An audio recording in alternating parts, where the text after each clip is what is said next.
O presidente Clinton uma vez chamou a DMZ de o lugar mais assustador da Terra. A DMZ possui milhões de minas terrestres enterradas. Existem várias cercas eletrificadas, então não é fácil atravessar. Faixa de terra com 4 km de largura serve como zona de amortecimento entre Coreia do Norte e Coreia do Sul.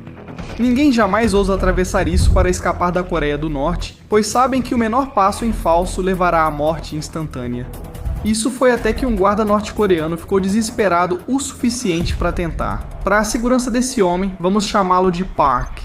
Com o tempo, Park notou onde os animais pisavam em minas ocultas e explodiam, formando um mapa mental das áreas perigosas.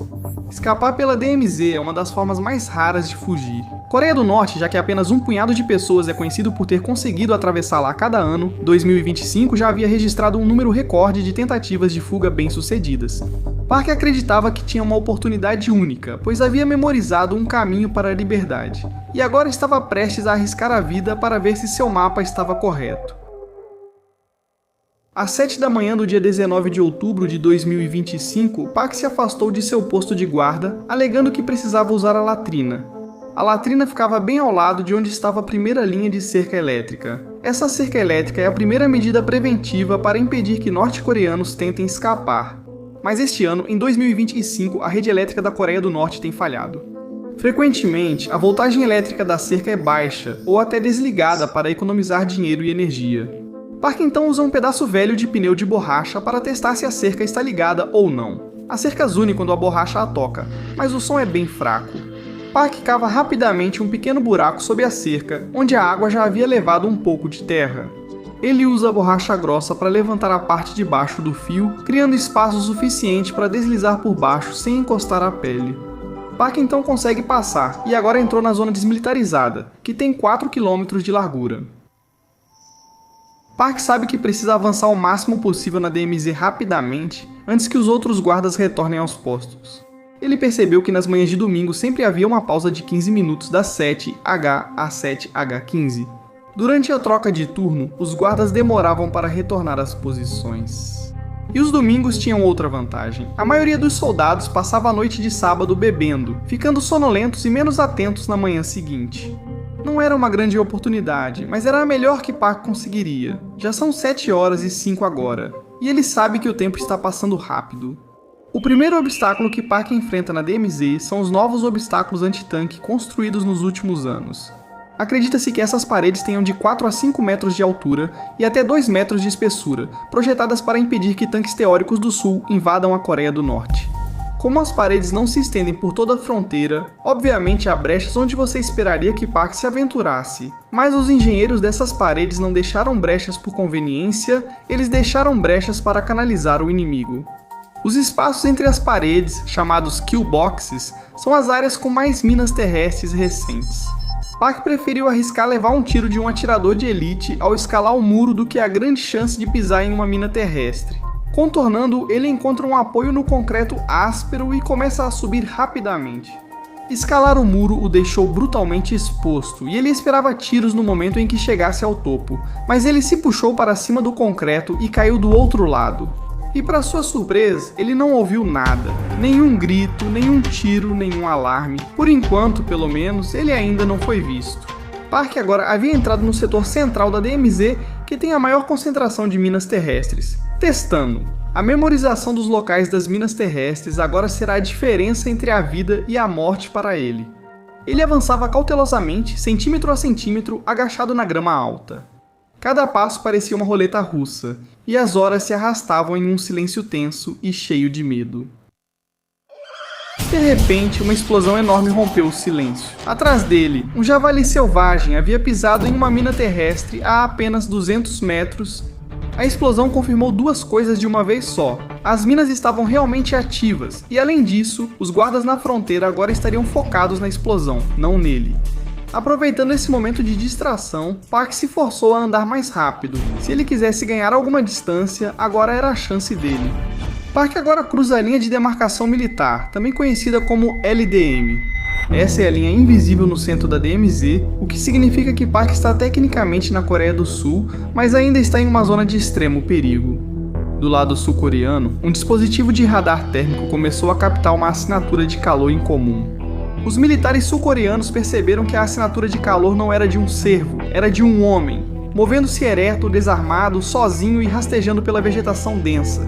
Esse alerta subiu imediatamente pela cadeia de comando com um aviso como: pessoal não identificado cruzando o FBL. Os guardas de fronteira sul-coreanos se mobilizaram, posicionaram metralhadoras, atiradores ficaram prontos e apontaram para Park. Em 2025, com as tensões regionais aumentando, uma figura solitária surgindo da DMZ poderia ser qualquer coisa. Ele poderia ser um soldado em fuga, uma isca ou até mesmo o início de algo muito mais perigoso. Eventualmente, Park saiu de uma linha de árvores. Ele agora estava visível a olho nu e a apenas 150 metros da fronteira sul-coreana. Park parecia exausto, coberto de lama, e seu uniforme estava rasgado em pedaços. Se Park tentasse erguer um rifle, seria rapidamente morto pelo fogo das metralhadoras sul-coreanas. O líder do pelotão sul-coreano então rapidamente pegou o fone de ouvido do sistema de alto-falantes. Agora às 9h51, uma voz trovejou através da DMZ. Pare!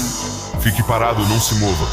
Park ficou paralisado no meio do passo, chocado com o quão alto eram esses alto-falantes, mesmo a 150 metros de distância. O líder do pelotão então gritou: identifique-se, levante as mãos. Se tentar pegar uma arma, nós atiraremos. Park agora sabia que estava preso por aqueles olhos. Agora provavelmente havia atiradores norte-coreanos atentos à comoção atrás dele e atiradores sul-coreanos vigiando pela frente. Park rapidamente levantou as mãos e gritou o mais alto que pôde: sou um soldado do Exército Popular. Estou desertando. Não atirem. Os soldados sul-coreanos não podiam simplesmente correr e pegá-lo devido às muitas minas terrestres espalhadas por essa área da Coreia do Sul. O líder do pelotão gritou pelo alto-falante: soldado, me escute. Olhe para a faixa branca à sua direita. Está vendo? Caminhe até a pedra e não desvie do caminho. Park começou a se mover cautelosamente em direção à Pedra Branca, agora chorando de adrenalina e terror. Enquanto a Coreia do Norte espalha minas terrestres aleatoriamente, as minas sul-coreanas são mapeadas. O comandante sul-coreano não está adivinhando ao orientar Park. Ele consulta um mapa detalhado que indica onde cada mina terrestre está em seu lado da fronteira. O comandante continuou, gritando instruções de onde andar pelo alto-falante. Cada passo parecia que poderia ser o último dele. Porém, quando Park se aproximava da segurança, vigias sul-coreanos viram movimento atrás dele. Soldados norte-coreanos cruzaram a linha das árvores e se aproximavam rapidamente. 3 guardas armados avançavam em direção a Park com seus rifles erguidos, e todos sabiam o motivo. O líder do pelotão sul-coreano então gritou: movimento, inimigos à vista, 3 alvos, eles estão cruzando a linha. Segundos depois, uma rajada de metralhadora sul-coreana começou com tiros de advertência, rasgando a terra na DMZ. Eles não estavam mirando nos norte-coreanos, só estavam forçando-os a recuar, mas Park não sabia disso. Ele caiu de joelhos, pôs as mãos na cabeça e tinha certeza de ser o alvo. O líder do pelotão então grita: levante-se, soldado, corra, corra para o portão. Nesse momento, Park sabia que estava na posição mais mortal da Terra. Atrás dele, 3 soldados norte-coreanos avançavam a menos de 400 metros de distância. Isso estava bem dentro do alcance letal. Então, à sua frente, metralhadoras sul-coreanas miravam seu peito. Preso em um impasse que podia causar guerra, Park seguiu o instinto e atirou. Em uma corrida até a fronteira sul-coreana, uma cerca dupla e alta, coberta com arame farpado, era a barreira final para a Coreia do Sul. O líder do pelotão guiou Park até um portão de aço estreito, única entrada disponível. Um esquadrão sul-coreano em armadura completa correu até o portão tentando destrancar o cadeado enquanto Park se aproximava. Quando ele se aproximou, puxaram o portão, agarraram seu colete e o arrastaram para o lado deles. Park caiu no chão enquanto soldados se aglomeravam e revistavam seu cinto, bolsos e mangas em busca de explosivos. Os guardas sul-coreanos perceberam que Park era realmente um norte-coreano fugindo, e não uma armadilha. Um soldado sul-coreano então se ajoelhou ao lado dele e disse: está tudo bem, você está no sul agora, você está vivo. Park havia conseguido atravessar a DMZ com vida. Mas essa é apenas uma das formas que os norte-coreanos estão tentando escapar do país. A maioria dos cidadãos comuns na Coreia do Norte não tem o conhecimento interno sobre as minas terrestres ou as patrulhas. Eles muitas vezes tentam formas mais únicas e arriscadas de fugir. E para um homem chamado Kim, isso significou arriscar tudo em mar aberto. Em 2025, a maioria dos norte-coreanos acreditaria que escapar pelo mar é impossível. Na Coreia do Norte, a política de muro costeiro permitia que atiradores de elite atirassem em quem pisasse em uma praia sem permissão. Mas Kim achava que havia uma fraqueza no sistema: o clima. No dia 22 de outubro de 2023, os 26 milhões de pessoas na Coreia do Norte estavam sob alerta de tufão. Quando há alerta de tufão, a marinha norte-coreana recolhe seus barcos de patrulha. Os barcos de patrulha têm apenas cerca de 9 metros de comprimento, e as ondas, que deveriam chegar a 4 metros de altura, seriam extremamente perigosas para uma embarcação desse tamanho. A tempestade cria uma janela de oportunidade que pode durar apenas algumas horas. Kim tomou uma decisão que ou iria assombrá-lo ou salvá-lo completamente. Ele iria levar sua esposa, seu irmão e seu filho, que ainda não havia nascido, e ele iria zarpar em um barco de pesca de madeira apodrecida diretamente para o olho de um tufão. Na manhã de 22 de outubro, o céu já estava roxo e o vento uivava pelo porto.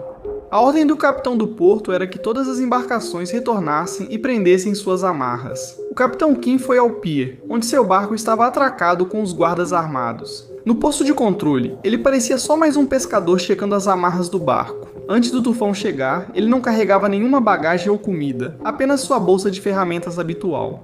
Na bolsa de ferramentas, sob chaves cobertas de trapos engordurados, estava a única arma de Kim, uma espada enferrujada. Kim subiu no barco parecendo que estava apenas prendendo todas as cordas, mas sem que os guardas norte-coreanos do porto soubessem, Kim não era o único a bordo. Horas antes de Kim chegar ao cais, o irmão e a esposa se esgueiraram para dentro do barco. Durante a noite, eles se esconderam no compartimento de armazenamento do barco, usado para guardar peixes, seguindo as instruções de permanecer ali até que Kim avisasse que era seguro sair. E agora, cerca de 10 horas depois, Kim estava zarpando. A característica mais marcante desse barco era o motor, um antigo motor a diesel reaproveitado de um trator. Era extremamente barulhento e todo o porto não podia deixar de notar. Kim ligou o barco e desamarrou as cordas. Ele não partiu silenciosamente, já que o motor era um rugido alto e cheio de fumaça. O guarda do porto então gritou do cais: "Camarada, para onde você está indo?" Kim gritou por cima do barulho do motor: "As ondas batem o casco no cais. Vou levar o barco à ancoragem externa para balançar com a maré." Era uma mentira que fazia sentido na hora, e o guarda presumiu que Kim sabia o que fazia. Kim acelerou e o barco de madeira se afastou do cais.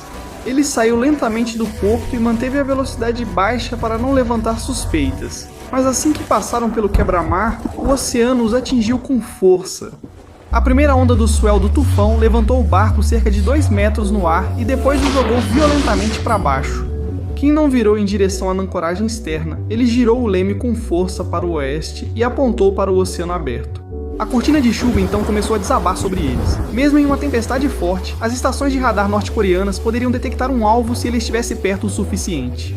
Kim sabia que precisava chegar a pelo menos 15 km da costa antes de poder relaxar. Ele forçou o motor do trator ao máximo, e o barco vibrava ferozmente. A tempestade continuava piorando à medida que eles avançavam cada vez mais para o mar. A água branca batia na proa e inundava o convés. Abaixo do convés, no compartimento de armazenamento, a situação era um pesadelo. Como já dito, a esposa de Kim estava grávida. O barco inclinava a 30 graus para cada lado. Ela sentia um enjoo terrível e ainda não podia subir para tomar ar. Se um barco de patrulha a visse no convés, entenderia a situação e enviaria seu barco mais rápido. Para capturar a família, ela teve que sofrer no escuro, respirando os gases do velho motor a diesel. Quando Kim olhou para trás, através da chuva forte surgiu um barco. Era um barco de patrulha norte-coreano vindo interceptá-los. O radar os havia detectado.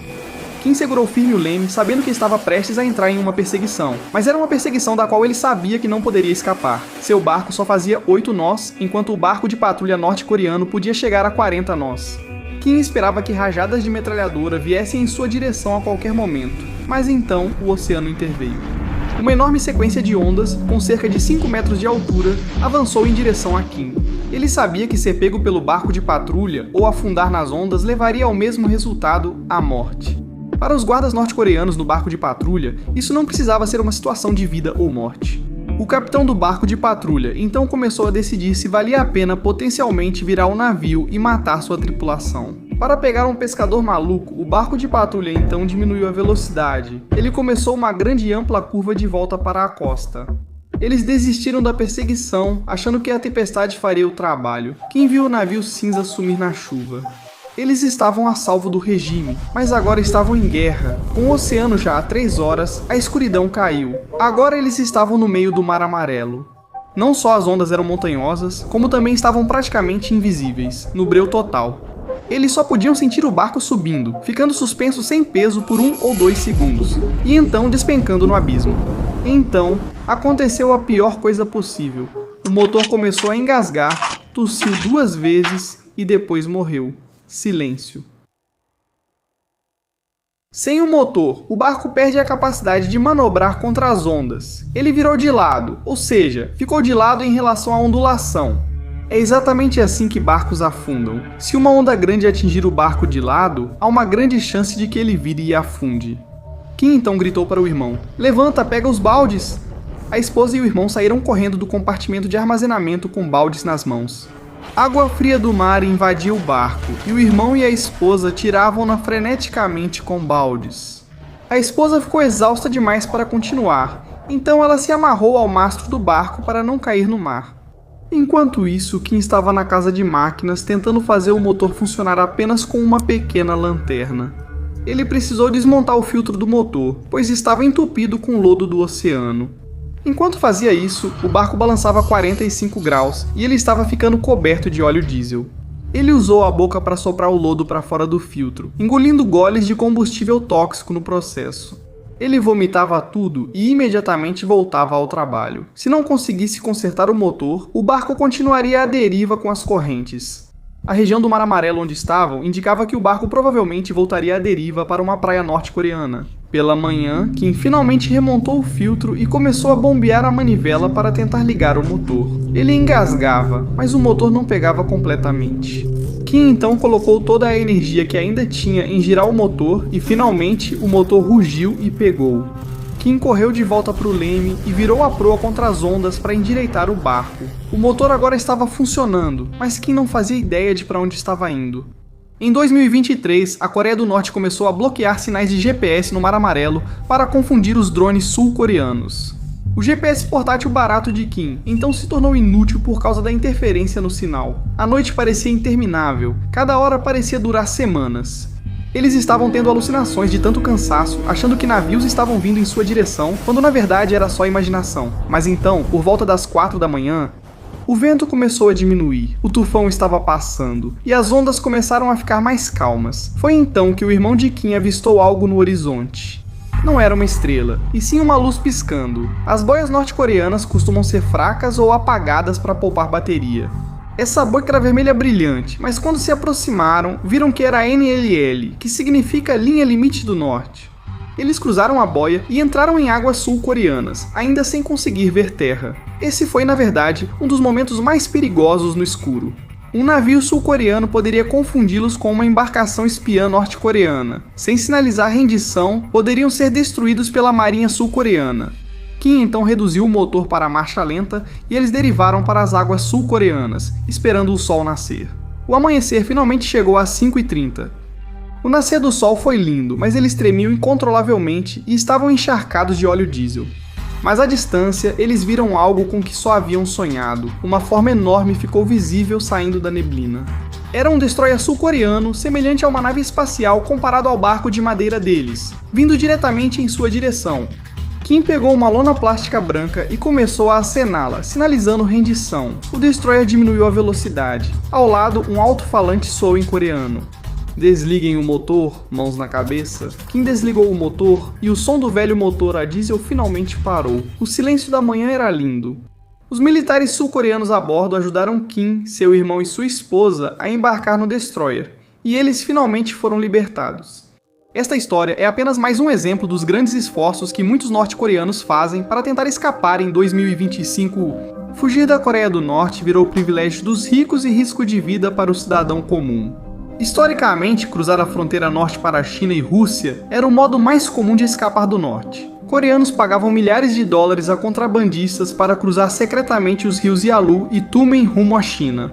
E então eles faziam a jornada de 3.000 quilômetros até a Tailândia ou o Vietnã. Esses países então enviavam os desertores norte-coreanos para buscar asilo com segurança na Coreia do Sul. Mas em 2025, o preço para contratar um contrabandista para atravessar a fronteira norte subiu drasticamente para 15.000 a 20.000 dólares americanos. Isso é extremamente inacessível para norte-coreanos comuns. A China usa reconhecimento facial avançado e rastreamento por IA nas fronteiras. A China possui um antigo acordo com a Coreia do Norte para devolver imediatamente qualquer desertor norte-coreano capturado em seu território. Esses rastreadores de reconhecimento facial por IA tornaram quase impossível que norte-coreanos se escondessem ao entrar na China. A Coreia do Norte ergueu novas barreiras de concreto nas margens dos rios Yalu e Tumen. Por décadas, a margem do rio foi protegida apenas por torres de vigilância em alguns pontos. A Coreia do Norte agora instalou muros de 2 a 3 metros de altura com cercas de arame farpado no topo.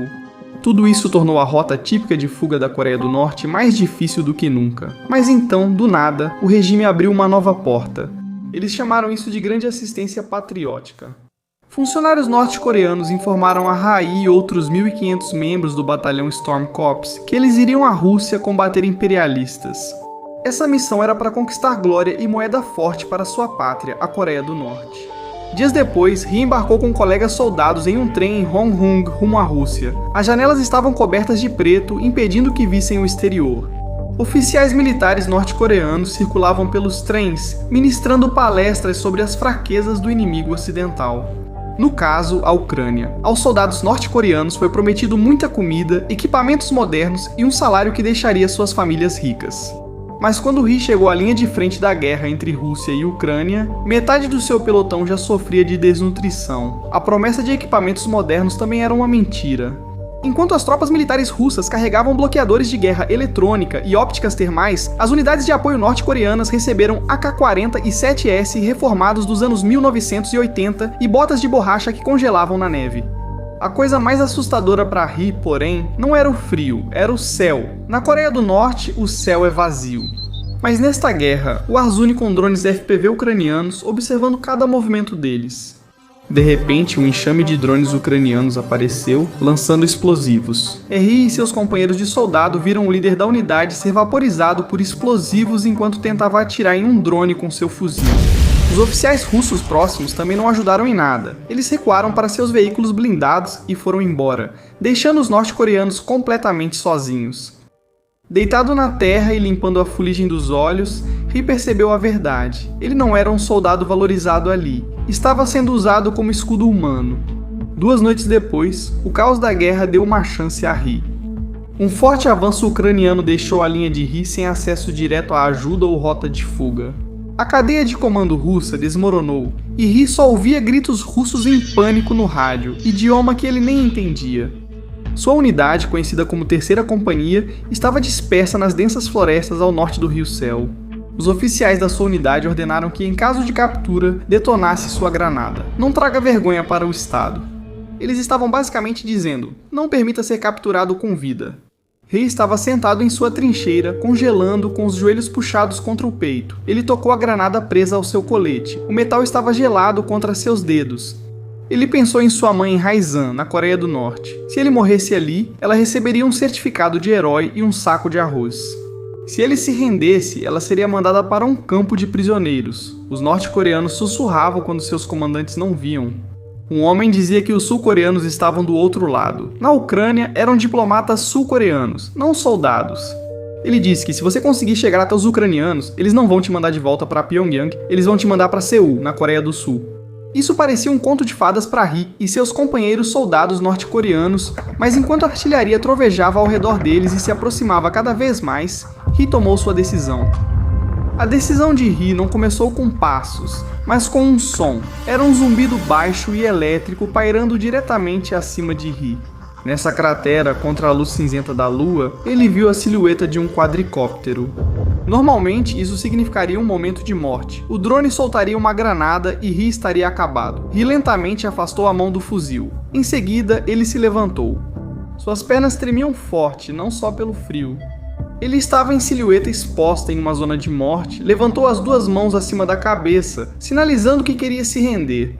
O drone se moveu um pouco para o oeste, parou e depois avançou novamente na mesma direção, como se quisesse que Ri o seguisse. Ri subiu novamente para fora da cratera em que estava e deixou seu AK-47 na lama. Depois ele seguiu o drone para o oeste. Ri cruzou uma floresta devastada, onde cada sombra parecia um atirador e cada monte de folhas, uma mina. Mesmo assim, o drone continuou indo para o oeste. Ri se certificou de não ficar para trás. Ri. Ele ouviu gritos. Seu grupo ainda não notara sua saída e gritava para se reagrupar. Se os russos o vissem indo às linhas ucranianas, atirariam nele imediatamente sem hesitar.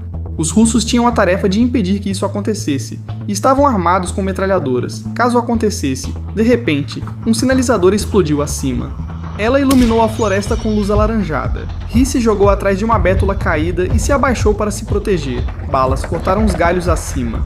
Na cabeça dele ele pensava, ou levanta e corre ou morre como escravo. Ele se forçou a ficar de pé e começou a correr, seguindo a orientação do drone.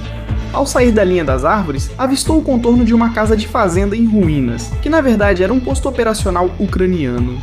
Agora ele estava no espaço mais mortal de todos para os ucranianos. Ele era uma silhueta usando um uniforme norte-coreano. Saindo da escuridão, ele parou onde estava. Ri precisava de alguma forma alertá-los de que não estava ali para atacá-los. Ele arrancou o patch de velcro norte-coreano do uniforme e tirou a granada do colete. Ele lançou a granada para a esquerda numa vala, garantindo que não explodisse. Levantou a camisa, expondo o abdômen ao vento, mostrando não ter explosivos no corpo.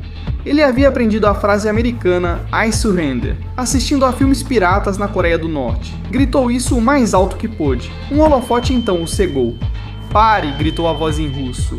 Ri caiu de joelhos e levantou as mãos. 3 homens saíram da casa da fazenda e se aproximaram rapidamente de RHI.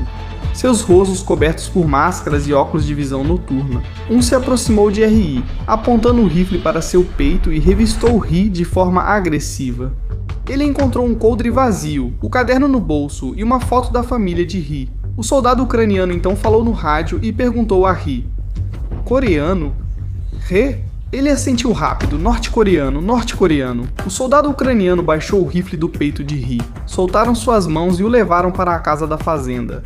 Um homem jogou um cobertor de lã sobre ele e o outro entregou uma água para Ri. Foi o primeiro gole de água limpa que ele provou em semanas, dentro da casa de fazenda. Forças especiais ucranianas protegeram Ri e o levaram para longe da linha de frente até um centro de detenção, onde foi apresentado a outros, um oficial de inteligência sul-coreano. Ri implora para não ser enviado de volta à Coreia do Norte, sabendo que retornar ao norte após se render significa execução certa. O oficial o acalma e diz que em vez de ser usado como moeda de troca, Ri recebeu asilo e será transferido secretamente para Seul para começar uma nova vida. Ao entrarmos em 2026, as formas de escapar da Coreia do Norte mudaram dos rios congelados do norte para as linhas de frente violentas da Europa, os mares gelados do oeste e os campos minados da DMZ. Essas histórias mostram que quanto mais altos os muros da Coreia do Norte, maior o desespero dos norte-coreanos para superá-los. Se essas histórias já parecem inacreditáveis, espere ouvir sobre o famoso diretor de cinema e a atriz sequestrados por Kim Jong-il. Veja como eles foram obrigados a construir a indústria cinematográfica da Coreia do Norte antes de planejarem sua fuga para a liberdade.